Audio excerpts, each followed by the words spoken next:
SIR விவகாரம் ஒரு இடியாப்ப சிக்கல் போல இருக்கிறது அப்படின்னு சொல்லிட்டு திமுக அதில் கூட்டணி கட்சிகள் சார்பாக போராட்டமும் அறிவிச்சிருக்காங்க நாளைக்கு.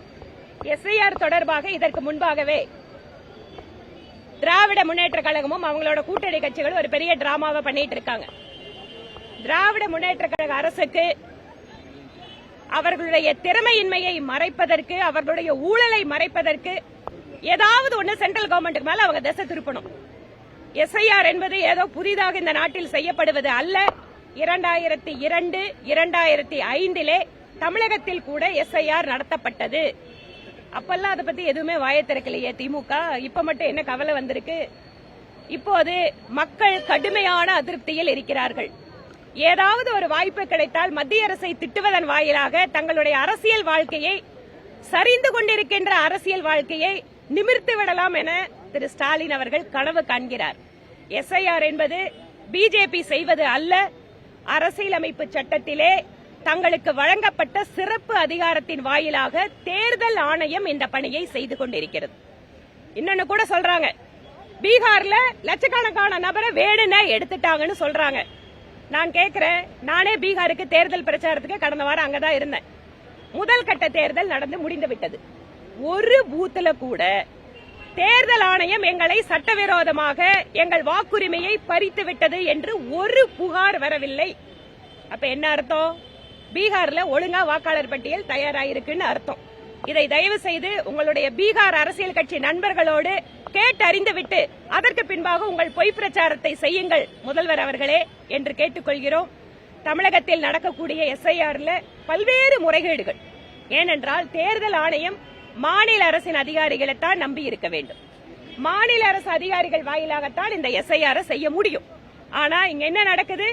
நாங்க ஒரு பக்கம் எஸ்ஐஆருக்கு எதிராக போராடுறோம் சொல்லிட்டு ஒரு டிராமா பண்றது. ஆனா எஸ்ஐஆர் பண்ணக்கூடிய பூத் லெவல் ஆபீசர் எல்லாத்தையும் திமுக கட்சிக்காரர்களை வச்சு மிரட்டுறது, இல்லனா அவங்க கிட்ட இருக்கிற ஃபார்மை வாங்கி இவங்க டிஸ்ட்ரிபியூட் பண்றது. இதுதான் இன்னைக்கு நடந்துட்டு இருக்கு. எங்கள் எல்லா அரசியல் கட்சி அதாவது பூத் ஏஜென்ட்டும் அவங்களோட போலாம். அங்க போய் பல்வேறு இடங்கள்ல வந்து எங்களோட கட்சி நிர்வாகிகள் புகார் கொடுத்திருக்காங்க. இது தொடர்ச்சியாக இருக்கும் என்றால் நிச்சயமாக சம்பந்தப்பட்ட அதிகாரிகளை தேர்தல் ஆணையத்தை எங்கள் கட்சி மனுவாக அவர்களுக்கு கொடுக்கும் என்பதையும் தெரிவித்துக் கொண்டு, ஒருபுறம் நம்முடைய வாக்காளர் பட்டியல் என்பது தூய்மையாக இருக்க வேண்டும், நேர்மையாக இருக்க வேண்டும் என்றுதான் தேர்தல் ஆணையம் இந்த முயற்சியை மேற்கொண்டு இருக்கிறது. நம்முடைய வாக்காளர்கள் ஒருவர் கூட விடுபடக்கூடாது என்பதுதான் தேர்தல் ஆணையத்தினுடைய நோக்கம். எஸ்ஐஆரிலே திராவிட முன்னேற்ற கழகம் எவ்வளவு குளறுபடிகள் செய்தாலும் கூட நாங்கள் அத்தனை குடிமக்களுக்கும் வைக்கின்ற வேண்டுகோள் என்பது, உங்கள் இடத்திற்கு பிஎல்ஓ என்று சொல்லப்படுகின்ற பூத் லெவல் அதிகாரி வருகிறாரா, உங்களுக்கு படிவம் கொடுக்கிறாரா, உங்களுடைய படிவம் சரியாக ஏற்றப்படுகிறதா என்பதை நாம் ஒவ்வொருவரும் கண்காணிக்க வேண்டும். நாம் விழிப்புடன் இருந்து நம்முடைய வாக்குரிமையை காப்பாற்ற வேண்டும். அதற்கு தேர்தல் ஆணையத்தினுடைய உதவியை ஆன்லைன் வாயிலாக கூட நாட முடியும்.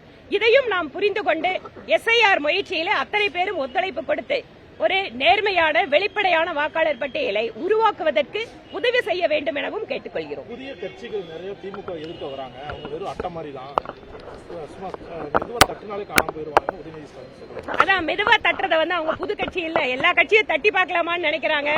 அது தட்டணும்னு சொன்னா திரும்பி எந்த அளவுக்கு வேகமா அவங்கள அடிக்கும் அப்படிங்கறது அவங்களுக்கு இன்னும் தெரியாது.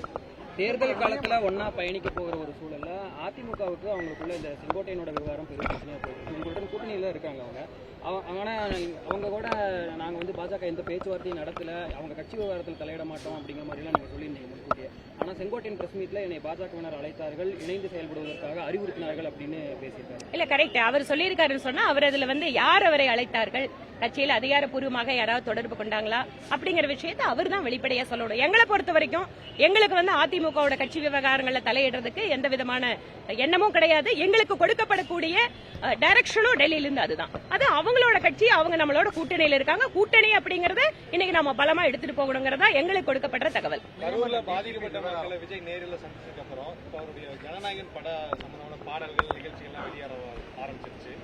அவருடைய செயல்பாடு எப்படி பாக்குறீங்க? அரசியல் அவர் கவனம் செலுத்துறதால சினிமால கவனம் செலுத்துறாரு. அந்த பாடலே தேர்தல் பிரச்சார வரிகள் நிறைந்ததாக தான் இருக்கு. ஒன்னா சேரு, நம்பிக்கையுடன் சேரு அப்படிங்கிறது. மைய அரசியல்லையும் சிலதை பேசியிருக்காரு. எல்லா மதங்களையும் இணைக்கிற மாதிரியான, எல்லா மொழி பேசுபவர்களையும் இணைக்கிற மாதிரியான வரிகள், லேதையா, ஆமா பையா அந்த மாதிரியான வரிகளும் சேர்ந்து ஒட்டுமொத்தமான ஒரு பிரச்சார பாடல் மாதிரி இருக்கு. தேர்தல் நெருங்கக்கூடிய ஆமா பையாவா ஹிந்தியில வந்துடுச்சா? பையா இருக்கு, லேதையா இருக்கு, ஸ்நேகம் இருக்கு, எல்லாமே இருக்கு. அப்படியா? அவரோட சினிமா பாடல்கள் மூலமா மறுபடியும் வந்து சினிமா பாடலை வந்து அரசியல் பிரச்சாரத்துக்கு பயன்படுத்துறது தமிழ்நாட்டுக்கு ஒண்ணு புதுசு இல்லைங்க. இங்க வந்து இருக்கக்கூடிய அரசியலும் சினிமாவும் வந்து நெடுங்காலம் வந்து ஒன்றாக பயணித்திருக்கக்கூடிய சூழல்ல ஒரு சினிமா நடிகர் அரசியல் கட்சி ஆரம்பித்திருக்க போது எப்படியாவது அதுல வந்து தன்னோட அரசியல் பிரச்சாரத்துக்கு பயன்படுத்தணும் தான் எல்லாருமே நினைப்பாங்க. அதனால இது ஒண்ணு புதுசா ஆச்சரியமான விஷயமா பார்க்கல. ஆனா எனக்கு என்னன்னா, திரு விஜய் அவர்கள் திமுகவை வீழ்த்த போகிறேன்னு பேசுறவரு, திமுகவை எப்படி அவர் தனியாக வீழ்த்த முடியும், எதுக்கு அதற்கென்ன அவருக்கு ஒரு பலம் இருக்கிறது, இல்ல வந்து எதிர் திட்டம் இருக்கிறது அப்படிங்கறது தெரியல. ஏனென்றால் திமுக மாற்றப்பட வேண்டும் என்பதில் யாருக்கும் எந்த மாற்று கருத்தும் கிடையாது. ஆனா அதுல ஒரு ஒன்னா சேருங்கிறாரு, எல்லா பாஷையும் வேற சொல்றாருன்னு சொல்றீங்க. அவர் ஒன்னா யாரு கூட சேர போறாரு? நன்றிங்க. சாயந்தரம் 4:30 மணிக்கு அங்கன்வாடி பூஜை வந்து இன்னைக்கு வந்து அதிமுக சட்டமன்ற உறுப்பினரோட சேர்ந்து அங்கன்வாடி பூமி பூஜை போடுறோம். அங்க வாங்க, உங்களுக்கு மத்த அரசியல் கேள்வி இருந்தா பதில் சாயந்தரம் 4:30 மணிக்கு நீங்கள் புளியகுளம் மாநகராட்சி பள்ளிக்கு வாருங்கள்.